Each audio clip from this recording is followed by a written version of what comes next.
have this wonderful morning planned, which is our Don Klein Memorial Lecture, which is given by Michael Britton. Michael Britton happens to be our 2017 Human Dignity and Humiliation Studies Lifetime Achievement Award winner.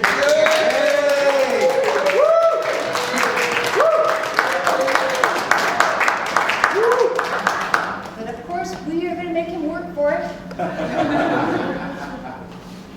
He brings our hearts into this room. I know everyone was talking about how do we warm up this room with voices and connection. Well, Michael is a living embodiment of warmth and connection. He has been in this work for years and inspires us to bring our best selves, our best hearts, our most empathy into this work as we work for dignity in the world. So I'm really proud and honored to welcome Michael Britton.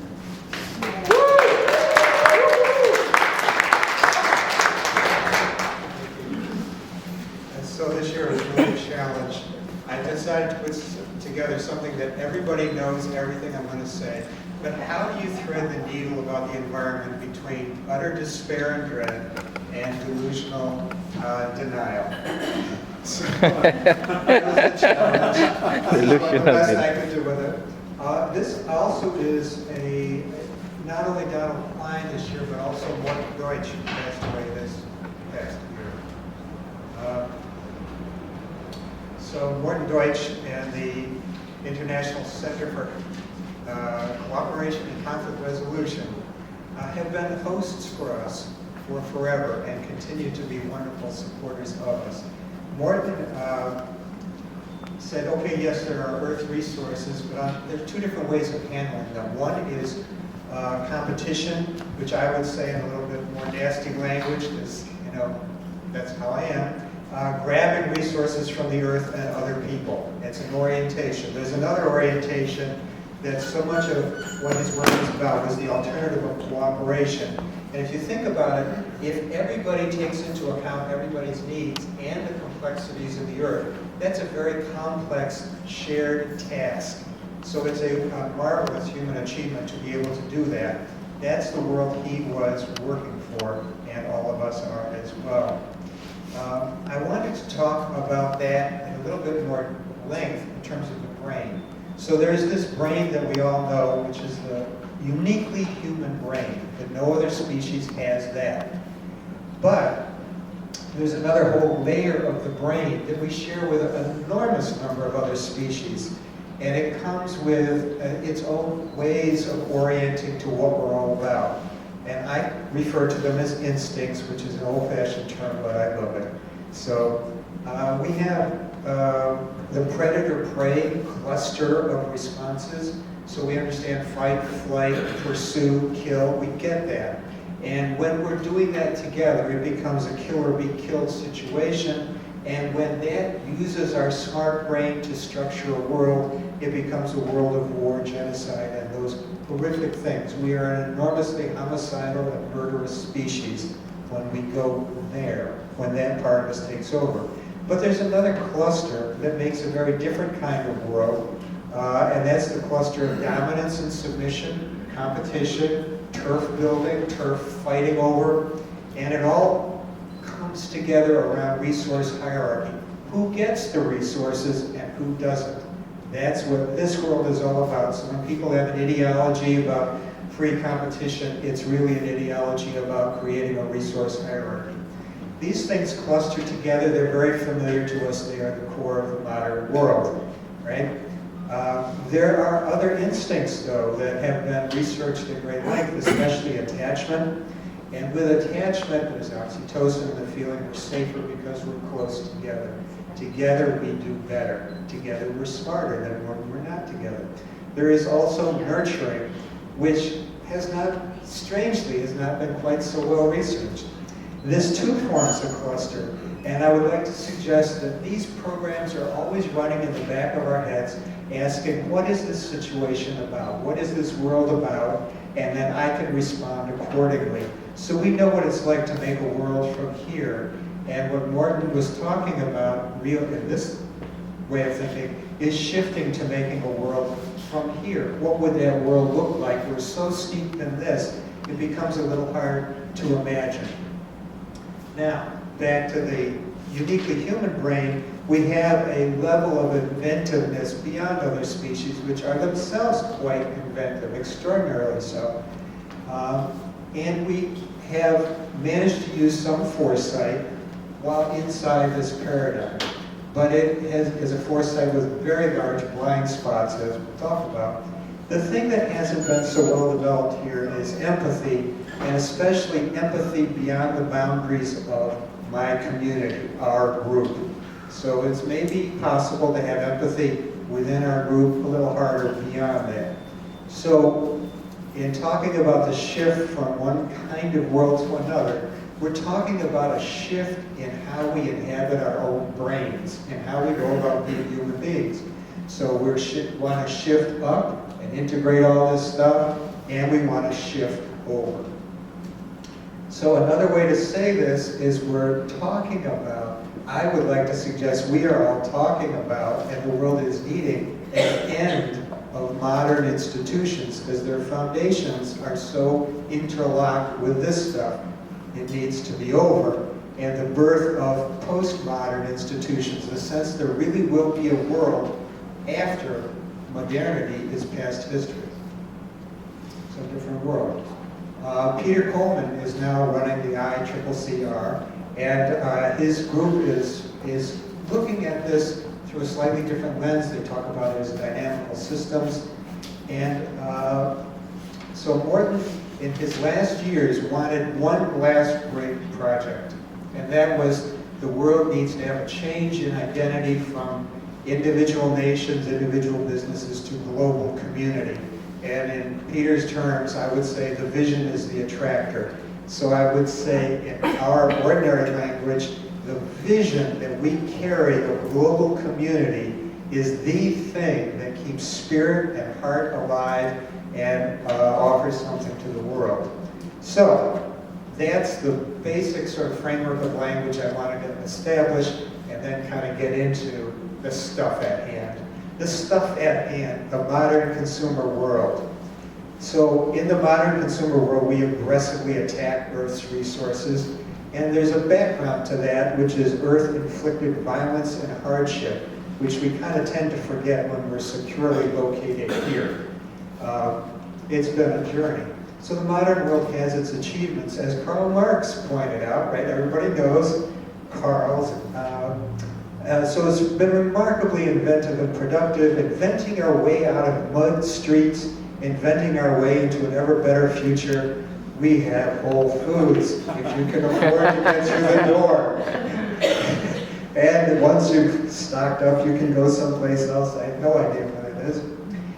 Science and industry power us into the future. That's the core idea, that optimism I grew up with, right? And what amazing achievements it produced. That's been our strength. We know that we can do that. Why change now? We're good at this game. Well, reality has changed. The polar ice caps are melting, glaciers are melting, sea level is rising. This is Venice. Coastal, this is, a lot of the world is going to look like that. And this is the severity of storms and the frequency of highly severe storms has greatly increased. So the world has changed. We need to redirect our industriousness. Hard work is good, but it needs to be redirected. So from single-minded exploitation to taking care of our shared home. Will that happen or will it not? A lot of what happens next appears to be at the hands of global reach, powerful organizations and individuals. What are they going to do? So let's look at that. Governments. Governments are operating in a historical context. There's a culture they all share that makes this a divided and dangerous, well, this is a divided and dangerous world. They view the world, governments, as a world of contending countries out for themselves, willing to use violence. With that mindset shared across the world, it inevitably produces all kinds of warring and all kinds of violence.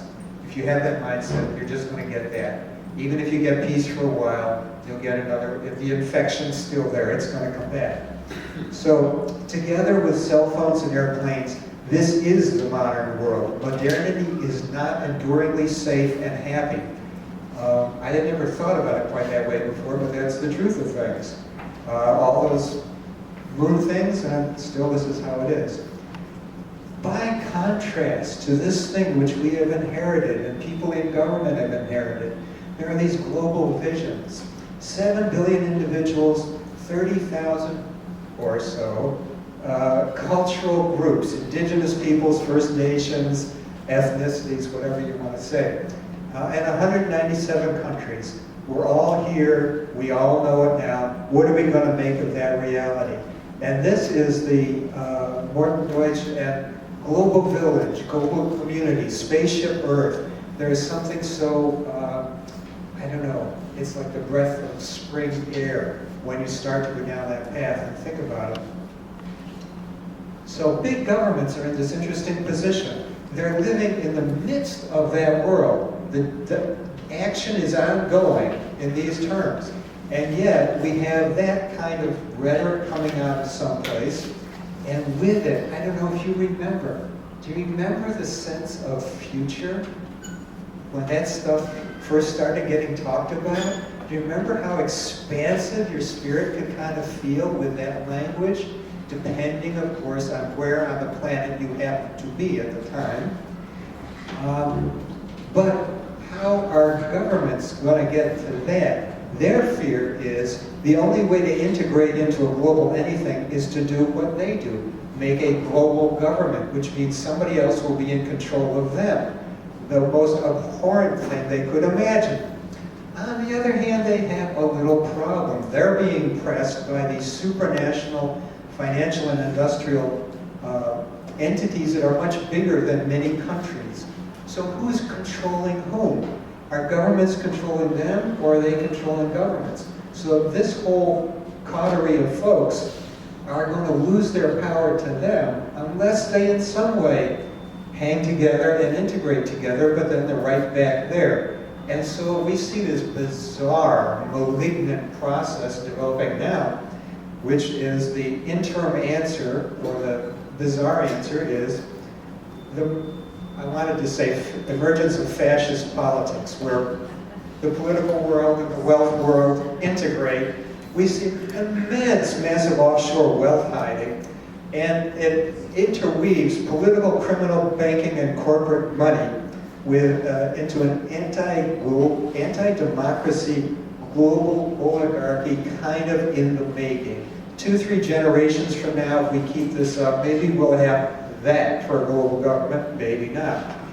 Its emergence makes us forget our sense of the future, our sense of vision, our sense of where we want this to go. And with that, we lose touch with our own spirits and hearts. So, this is a question. How well are governments going to take care of any of this? The answer seems to be it depends on how much it's hitting you right now. And for a lot of places, they can still say it's not really hitting us now. So,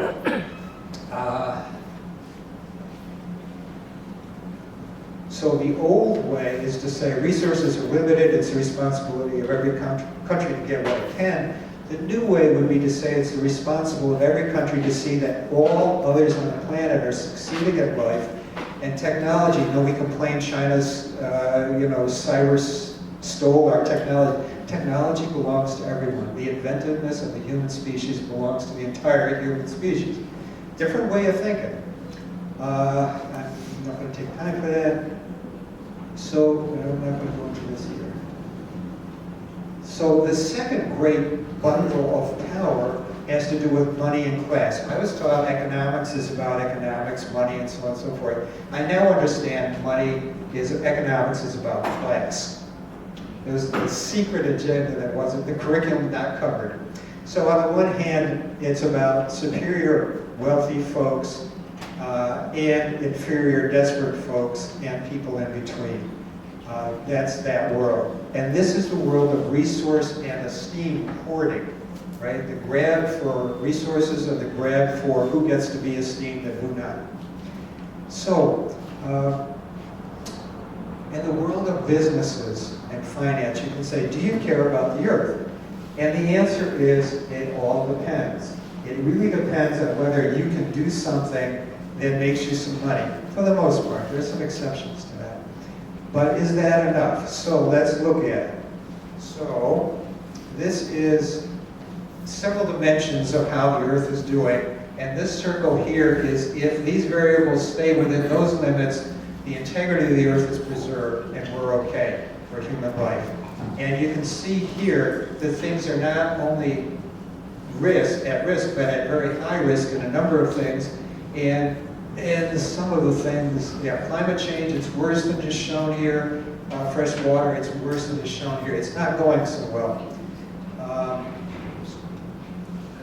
So since 1992, when scientists put out a, pay attention to this, that, and the other thing, these are all the things that these are some of the things that weren't paid attention to. So the human population since 1992 has grown by 1/3. Now, cows, pigs, and goats are up by 20%. Why do you care? Well, cows, pigs, and in their process of digestion, they produce methane. And methane is 4 times more deadly as a greenhouse gas than carbon dioxide. Our meat-eating stuff is a big contributor to this. Vertebrates, our fellow species, are down by almost 60%. Freshwater fish are down by 80%. So species and creatures are disappearing, right?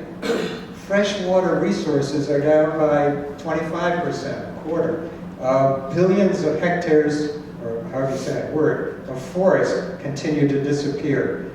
Carbon dioxide was up by 62%, and temperature change, the amount that it's gone up is 167% higher now than it was before. So, yeah, some businesses are concerned about this. Is this enough? Well, it's not working real well. So what are some of the things going wrong? And this is not a comprehensive encyclopedic list. So I'll just run through it real quick. So this is a kind of the linear industrial thing. So industry produces it, we buy it, we consume it, and we throw it out, which means we take resource earth and convert it into landfill earth. Huge problem. There is a course being offered at the Earth Institute here coming up next semester about doing something different. Peak oil, which is a non-renewable resource, that it runs out. And so Hubbard, a guy named Hubbard, predicted that you can find more oil and produce more oil up to a point, and then there's a turning point and you have less you can discover and less you can produce. And that point was 1970. Turns out he was right. He called it correctly. And now, to compensate, we have to do more and more risky kinds of stuff. So there's also something called peak water, which is that there are these massive aquifers, like in the United States, underlying our middle of the country breadbasket and their food production in California. These things are being drained, and they don't replenish quickly. So this is a huge problem. And so people talk about there's a water bubble. We believe we have more fresh water than we actually have access to. And that's making it possible to have a food bubble. So when that amount of water runs down, then there's a food crash, right? And you can see pictures in California where the ground is dropped by 3 feet because the aquifer, the water isn't there to hold it up anymore, that kind of stuff. So, human population curve looks like that, which puts an increased need on all these resources. Greenhouse gases and climate change you're very familiar with, fossil fuels and methane. It affects, growing season. Wet areas get wetter, dry areas get more, become deserts, and storms are worse. There's this other thing. As we spread out, species have less room to exist, so they shrink. In ordinary travel, this is one of the joys of globalization. You can travel places, but somehow we bring little things with us. This area of the US, this coast, used to be covered with chestnut trees. It was glorious. And somebody brought in a little something, and it killed all the chestnut trees. This goes on constantly. So it's one of the difficulties of our presence on the planet, that nobody intended, nobody wants to do it, and yet it happens. So it turns out that all these different species have life cycles that are interlocked. So when the young of a given species are about to be born, there's a context they're about to be born into, which is other species that are at a particular point in their life cycle that these can then feed on. But if they're not there, this breaks down. So there's this huge complexities of all this that are getting disrupted. So we're looking at what people talk about as a collapse of the interlocking life systems as a whole, another mass extinction, it's called. So they're saying like 50% of the species could disappear in 20 years, whatever. Who knows exactly, but it's one of the big worries.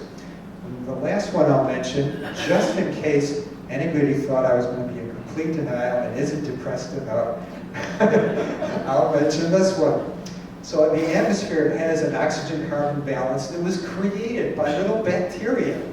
You know, gazillion years ago, they excrete oxygen, and especially in the ocean, they excreted so much that they made the atmosphere that made it possible for plants, animals, and us to exist. So we're creating more carbon for the atmosphere to be absorbed, and with deforestation, we're decreasing the ability to process it, and with increased acidification and temperature of the ocean, is killing some of the oxygen, much of the oxygen generating plant life, so there's less oxygen input.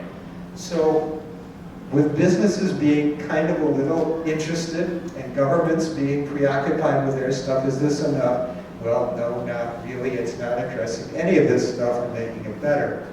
So you should know that there are trillions in offshore money that is just sitting there. They could be mobilized to be put to work on all of this. Should someone decide to free all this up?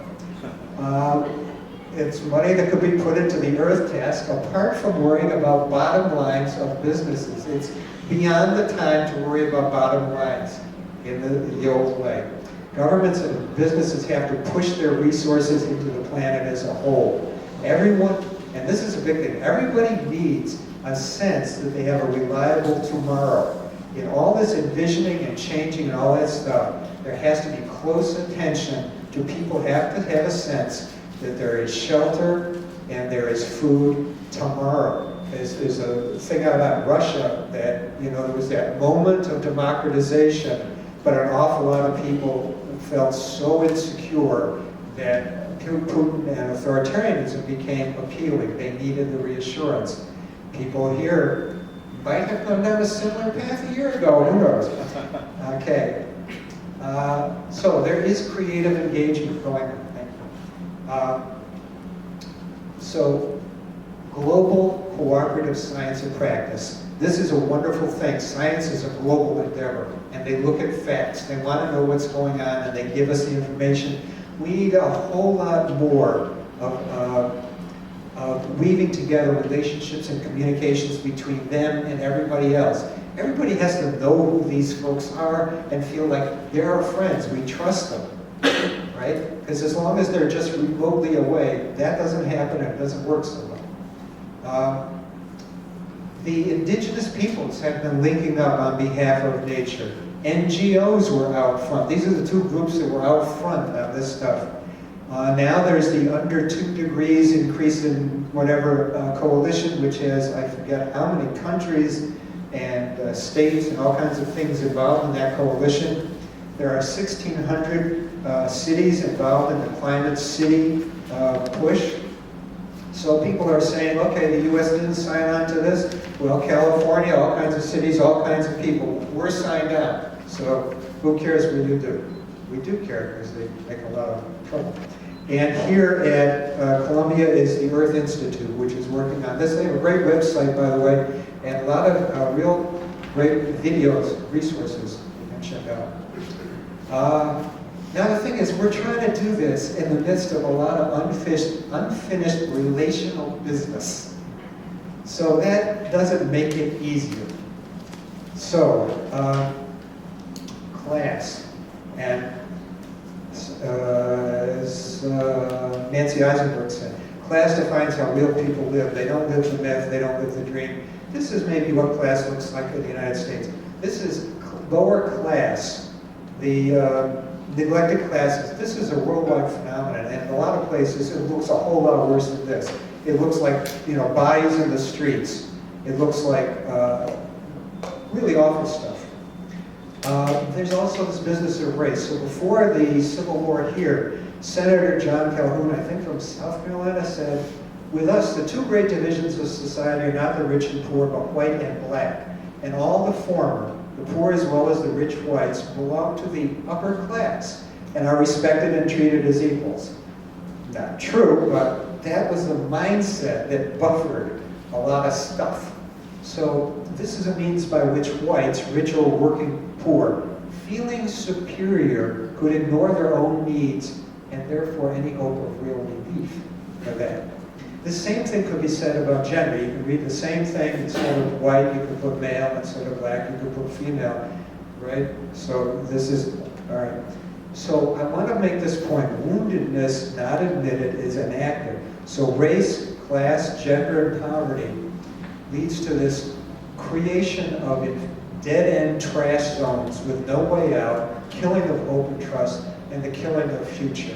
I mean, this is a reality all around the world, that people are trapped in this kind of stuff and given this sense of inferiority. This is what they deserve, this is all they're capable of, all that kind of stuff. These trash zones are an externalization of somebody's internal state that they don't want to deal with. That's my point of view. It's got a lot of system dynamics, but it's also got that.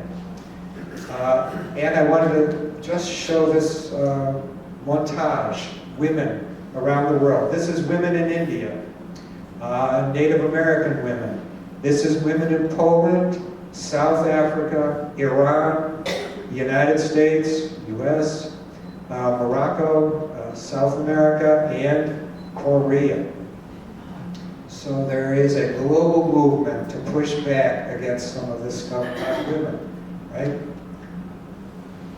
The world of countries. We live in a world that has two different geographical grids. One says this is a world of 197 countries, and the other says, no. There's 30,000 different territories, or however many, and they have an entirely different life.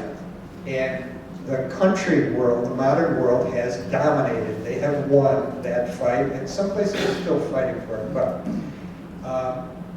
this needs to get worked out, right? And the question in all of this stuff, and I want to say, in the working, the Cherokee in the United States owned the state of Georgia by federal treaty, recognized by the Supreme Court, right? But the President of the United States at that time, Andrew Jackson, refused to enforce it. But they own most of the state of Georgia. And this is true of a lot of things. So how do you work it out? You don't start with claims of who gets the gold in the ground, because that makes for an instant dead end. You sit together and you share stories. You listen to each other. And as you listen and get to know each other's stories and each other's lives, gradually a sense will emerge of what to do next.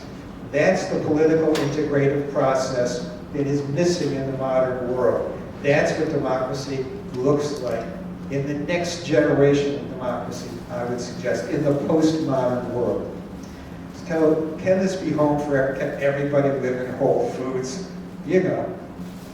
Okay, so with this identification with the nurture, that shift in brain function, that way of being human is in progress, you know? So we see some things like at the UN, the Initiative for the Culture of Peace. A couple of lawyers in Spain invented this human right to peace. If they could get it passed, then any one of us could appeal to a world court against any government, including our own, for making war and say, hey, that's a violation of our human rights. And now there's talk about legal rights of nature, and nature's right, the river's right, the tree's rights to representation in court. So So people are pressing on. Conflict resolution, peace. There's so many different initiatives that's just bubbling up all over the planet. There are also things like participatory budgeting and worker-owned managed businesses, anti-totalitarian ways of doing things. There's also models of kind ways of doing things. Norway's taking its money, unfortunately, from oil and turning it into pension funds and healthcare funds. Hungary's parental leave plan where you can be out for 3 years and the government provides money. Kindness is possible as a government policy, as a way of doing things. People are working on new approaches to economies, Black Lives Matter, Me Too, global solidarity movements. All this stuff is pressing for a different world. So we're needing to move towards a different global culture. Our human premises, such as the following, which are alien in our world. Our humanness, meaning our ability to listen to each other, to look ahead, to take care with life, can connect us and make life better now. This is a world of diverse cultures who learn from and with each other and pull together so things work for everyone. When people are doing that, we will all know, or our children will all know, that we're in a very different world, right? And they'll look back on how we are and say, wow, one day they did it like that. Democracy is listening together until a path forward emerges. That's the foundation. We're all in it together. Letting go of superiority and humiliation buys a richer life. You go through, well, anyway, discovering our own needs, being moved by the lives of others as well as our own, we're all in this together. It's a different culture, a different world. This is what we speak for. This is what many, many people are standing for. This is the push forward, right? So, power-centric people understand the language, not so much of empathy, although they might get it a little bit, but of the language of being stopped. So this is why we so treasure our lawyers and the courts when they operate with some measure of integrity. But the power-centric also understand the stopping of others, so they are not reluctant to use totalitarian tactics. And for those leaders who are in the middle, the challenge is to convert power-centric systems into dignifying earth task-centric systems. This is the name of the game. This is what needs to be out there to be talked about. Now, power-centric people are great. They have two positions. One is if they can sell you, if they can convince you that what they're doing is the best gift ever brought to you, they'll do that. If you stop believing it, then they'll resort to out-and-out terror and violence. But it's important to see through the baloney. So the willful pursuit of control, exploitation, lying, and killing, these are behaviors. Doesn't matter what people say their motives are, these are behaviors.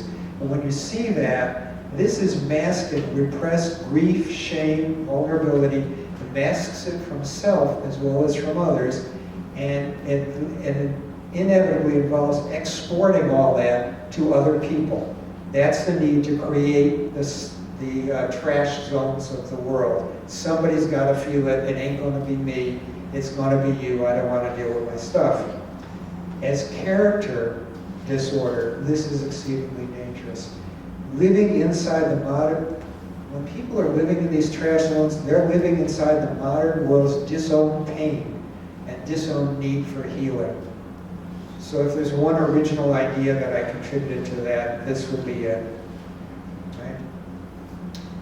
So I want to advocate for, in the midst of thinking about all the rest of it, the journey that all of us steeped in this world that we're steeped in, the journey into nurturing. Inner ruins are the result of love's absence. Growing into awareness of this inner devastation and of our own need to be loved and our own need to love and have that actually touch others. That is a journey that is not easily undertaken or a path easily gone down for everybody. And it's important in any of this kind of work, I think, whenever you do workshops, trainings, and so on for other folks, it really helps to have a component where you share stories about with whom love came alive for or to you. I did some training for the U.S. Justice Department, and we sat around and had everybody take out from their wallets a photograph of someone or even their pet that they felt attached to, they felt they loved and was unconditionally loving back. And then we just went around and people shared stories. It took about an hour. And then I asked them, what's the feeling in the room? And that had materially changed the feeling tone in the room. The brain people would say oxytocin was flowing. And now we could imagine good possibilities that we could not imagine or seriously entertained before. So what we're doing really is inviting people who are in this world to discover a sense of being at home in life, being at home with other people, being at home. For a lot of people, I had to leave this out as a time, the response to this is no thanks. I have built my identity around being tough enough for a tough world. At high levels of power, it's called realpolitik. At low levels of power, it's called being gutsy. And there's a lot of bravado in it. And so when somebody comes along and says, you need to change the world because it's going to do bad things to you, they say, bring it on. This is the mantra of the inability to take in. You're home now, you're safe, it's over. Now the thing is, and this is kind of wrapping up now, all these unfinished relationship writings, which are so crucial to the state of our humanness, all need to happen in the midst of this. Relentless earth processes. All eyes, in the midst of trying to deal with any of this stuff, all eyes at the same time need to turn here. And all endeavors need to converge on this task, these multiple tasks, and contribute the best any of us can. So this is Mort's thing of shifting from here to there. And I want to also,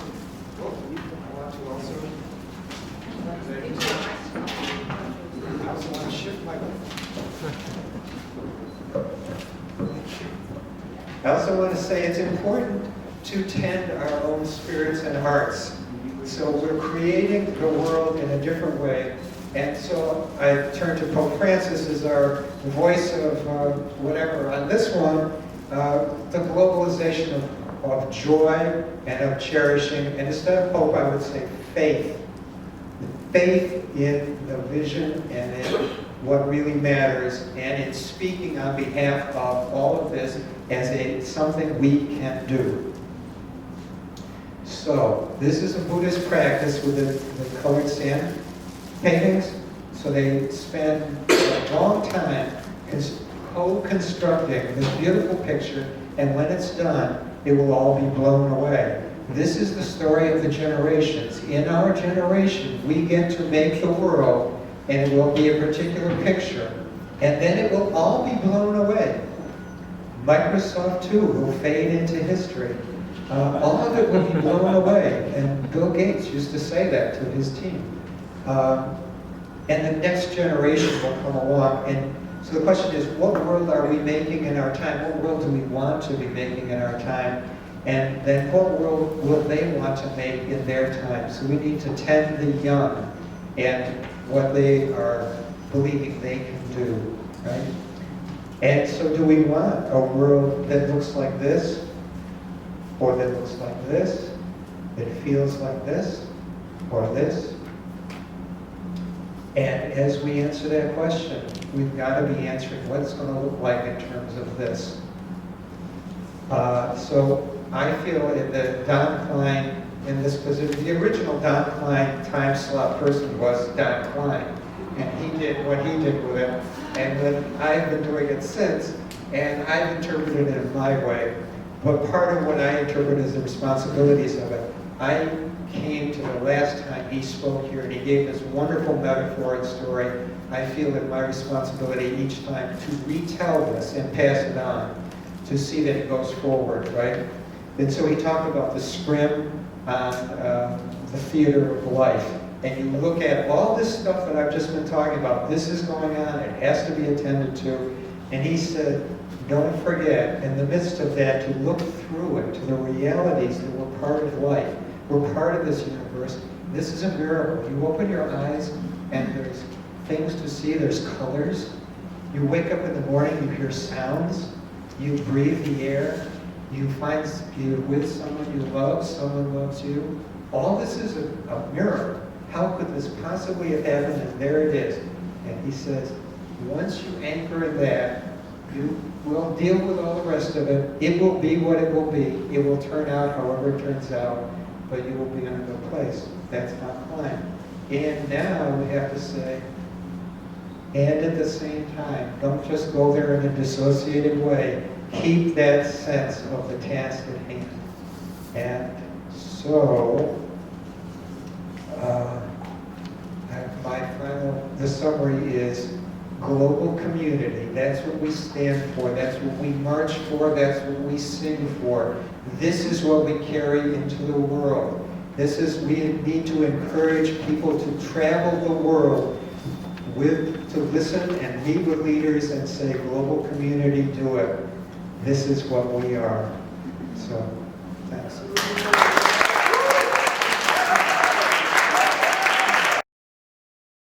We need everybody's pictures to have a really comprehensive picture. Yeah. There's a woman named Joanna Macy who decades ago was involved with the anti-nuke movement. And she realized that people needed to find a way to release emotions of despair, hopelessness in order to revigorate. And they were called despair and empowerment. So I'm wondering how you see where that fits in. A real expression of the emotions.